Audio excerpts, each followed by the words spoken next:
Assalamu alaikum. So today again we are going to discuss our second lecture about the geographic introduction. आज हम geography का introductory second lecture करने जा रहे हैं। तो अभी तक हमने कल के लेक्चर में आपने देखा होगा कि आई होप कि आपको पसंद आया होगा। तो ये हमारा सेकंड लेक्चर है इंट्रोडक्शन पे ही। तो आज हम देखेंगे और भी कुछ पर्सनैलिटीज है जिनका क्या क्या रोल रहा जियोग्राफी में। ठीक है, तो आज हम देखेंगे एरिस्टोटल। ठीक है, इसको एरिस्टो भी कहते हैं, एरिस्टोटल। इसको फादर ऑफ होल में अगर मैं कहूँ साइंस भी कभी कभार कहा जाता है, father of biology, zoology, botany. ठीक है, तो फादर ऑफ पॉलिटिकल साइंस भी ये है। तो एरिस्टोटल जो है, he was the first thinker who wrote about the shape of the earth as being spherical। यानी कि एरिस्टोटल पहली ऐसी पर्सनैलिटी थी, ये ग्रीक के रहने वाले थे। ठीक है, तो इसने जो है पहली बार लिखा था, खाली लिखा था कि अर्थ जो है वो स्फेरिकल इन शेप है, स्फेरिकल इन शेप है। ठीक है, तो earth as being spherical in shape. ठीक है, इसने कहा कि अर्थ स्फेरिकल इन शेप था, इसने इसके ऊपर लिखा था। ठीक है, उसके बाद है टोलोमी। इसको कुछ लोग पोटोलोमी भी पढ़ते हैं, लेकिन टोलोमी, ठीक है, पी साइलेंट रहेगा। टोलोमी साहब जो है, टोलोमी जो है ये मोस्ट फेमस रोमन यानी कि इटली के स्कॉलर थे, जिसने कार्टोग्राफी का कंसेप्ट दिया। Cartography mean science of mapping. Map हम कैसे बनाते हैं उसको हम कहते हैं कार्टोग्राफी। ठीक है, तो यानी कि कार्टोग्राफी के बारे में पहला लिखने वाला शख्स था, लिखा खाली इसने, वो था टोलोमी। ठीक है, लेकिन ये रोम का था। ठीक है, इटली का था। रोम हम इटली को भी कहते हैं। तो Ptolemy most famous Roman scholar of cartography. ठीक है, यानी कि इसका कार्टोग्राफी में बहुत ज्यादा इंपॉर्टेंट रोल है। उसके बाद है स्ट्रैबो। ठीक है, स्ट्रैबो जो है, Strabo is considered that earth to be oblong. इसने कहा कि अर्थ जो है वो ओब्लांग इन शेप है। ठीक है, जस्ट लाइक जियोइड। ठीक है, तो इसने कहा अर्थ ओब्लांग है। ठीक है, आपने इतना याद रखना है कि स्ट्रैबो क्या थे। स्ट्रैबो एक ऐसे पर्सन थे जिसने कहा कि अर्थ जो है अर्थ ओब्लांग इन शेप है, जस्ट लाइक जियोइड। ठीक है, जियोइड मैंने पहले लेक्चर में कहा कि जियोइड किसको कहते हैं। जियोइड का मतलब है कि हमारे अर्थ जो है इसके पोल्स है, नॉर्थ पोल और साउथ पोल। ठीक है, यानी कि अर्थ जो है पोल्स पे फ्लैटनेड शेप में है। फ्लैटनेड का मतलब होता है साइड से उतरी हुई और बीच में उठी हुई, उसको हम फ्लैटनेड कहते हैं। ठीक है, तो या जियोइड कहते हैं। It is just like oblong. ठीक है, तो इस ओब्लांग का कंसेप्ट दिया है कि अर्थ ओब्लांग इन शेप है, इसका कंसेप्ट दिया है स्ट्रैबो। उसके बाद है थेलस।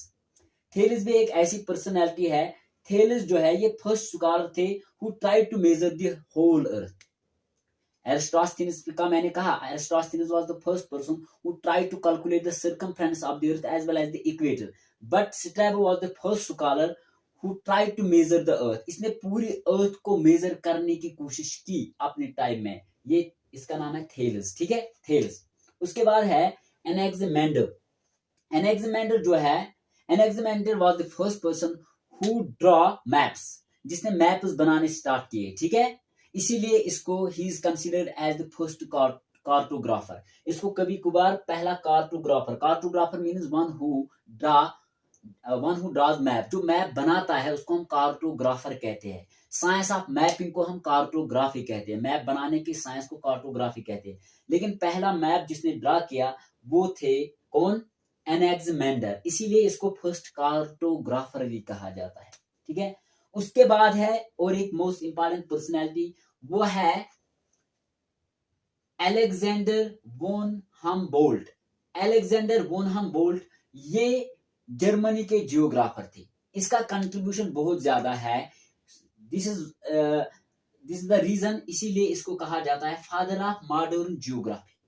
तो Alexander von Humboldt is considered as the father of modern geography. अब क्या है, इसने कॉस्मोलॉजी पे बुक लिखी। ठीक है, इसको फादर ऑफ कॉस्मोलॉजी भी कहा जाता है। ठीक है, cosmology means related to universe, universe के बारे में लिखना। ठीक है, इसकी एक बुक है कॉस्मोलॉजी। ठीक है, तो इसको फादर ऑफ कॉस्मोलॉजी भी कहा जाता है। मैंने पहले लेक्चर में भी कहा, इसको फादर ऑफ क्लाइमेटोलॉजी भी कहते हैं। इसने क्लाइमेट के ऊपर भी लिखा, और इसके साथ साथ इसको father of vegetation geography, natural vegetation, जो नेचुरल प्लांट्स है, जो नेचुरल वेजिटेशन है, प्लांट्स है। ठीक है, इसको हम नेचुरल वेजिटेशन में पढ़ेंगे। यानी कि फॉरेस्ट जिसमें आते हैं, उसका फादर भी इसको माना जाता है। इसने नेचुरल वेजिटेशन के ऊपर भी लिखा है, ठीक है। इसको फादर ऑफ नेचुरल वेजिटेशन भी कहा जाता है, या vegetation geography, father of climatology, यानी क्लाइमेट के ऊपर भी इसने लिखा, और इसके साथ साथ फादर ऑफ कॉस्मोलॉजी भी इसको कहा जाता है। और इन सारे कंट्रीब्यूशंस को देखकर इसको दुनिया ने टाइटल दिया father of modern geography, father of modern geography. Are getting? तो यहाँ पे ये है फादर ऑफ मॉडर्न जियोग्राफी, ठीक है, अलेक्जेंडर वुन हमबोल्ट। और भी इसने एक कंट्रीब्यूशन किया, मैंने शायद कल भी बोला, इसने एक पीस ऑफ लैंड है between the north American continent and south American continent, और उस पीस ऑफ लैंड को कहा जाता है पनामा ऑफ इस्मस। पनामा इस्मस भी इसको कहा जाता है पनामा ऑफ इस्थोमस। ये एक छोटा पीस ऑफ लैंड है जो कनेक्ट करता है नॉर्थ अमेरिकन कॉन्टिनेंट और साउथ अमेरिकन कॉन्टिनेंट। और इस पीस ऑफ लैंड, इस पनामा इस्मस के ऊपर इसने कहा कि इसने एक आइडिया दिया, इसके ऊपर हम कैसे चैनल क्रिएट कर सकते हैं, एक कनाल, एक ड्रेन कैसे बना सकते हैं, इसने इसके ऊपर आइडिया दिया, और इसका भी इसमें कंट्रीब्यूशन है। अलेक्जेंडर वोन हमबोल्ट ये जर्मनी का था। अब और एक पर्सनालिटी है वो रैट्जल। रैट्जल जो है ये भी जर्मनी के है। रैट्जल जो है इसको father of political geography and human geography कहा जाता है, ठीक है।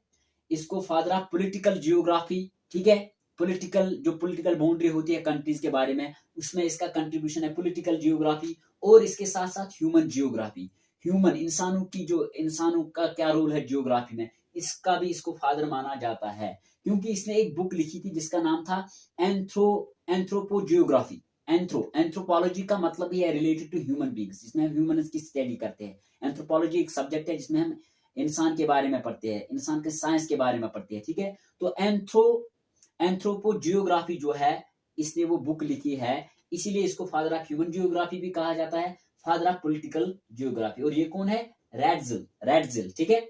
और एक पर्सनैलिटी है जिसका कंट्रीब्यूशन है, वह है father of cultural geography.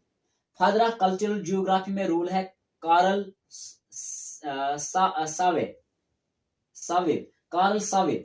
Sabir का जो है इसका कंट्रीब्यूशन है इसमें कल्चरल जियोग्राफी में, ठीक है। कल्चरल जियोग्राफी में किसका रोल है, इसीलिए इसको फादर ऑफ कल्चरल जियोग्राफी कहा जाता है। कार्ल साविर ये यूएसए की थी, अमेरिका की थी, ठीक है। और इंशाल्लाह एक लेक्चर में लाऊंगा जिसमें हम देखेंगे कि इंडियन जियोग्राफी के कुछ ऐसे पर्सनैलिटी, यानी कि इंडियन जियोग्राफर्स, और इंडियन जियोग्राफिस की हम बात करेंगे उसमें कि इंडियन जियोग्राफिस का क्या रोल है जियोग्राफी में, किसने क्या कंसेप्ट दिया। जैसे आर्यभट्टा ने, ठीक है, उसने जो है अर्थ का जो है सर्कमफ्रेंस मेजर करने की कोशिश की अपने टाइम में, जो आज का जो अर्थ का रियल सर्कमफ्रेंस है, ठीक है, उसके साथ मैच होता है, उस टाइम उसने वो मेजर किया था। तो इंडियन जियोग्राफर्स का जियोग्राफी में क्या रोल है, इंशाल्लाह उसके लिए हम अलग से एक लेक्चर लाएंगे, वो भी हम डिस्कस करेंगे। तो इंशाल्लाह आज के लिए इतना ही। Thank you.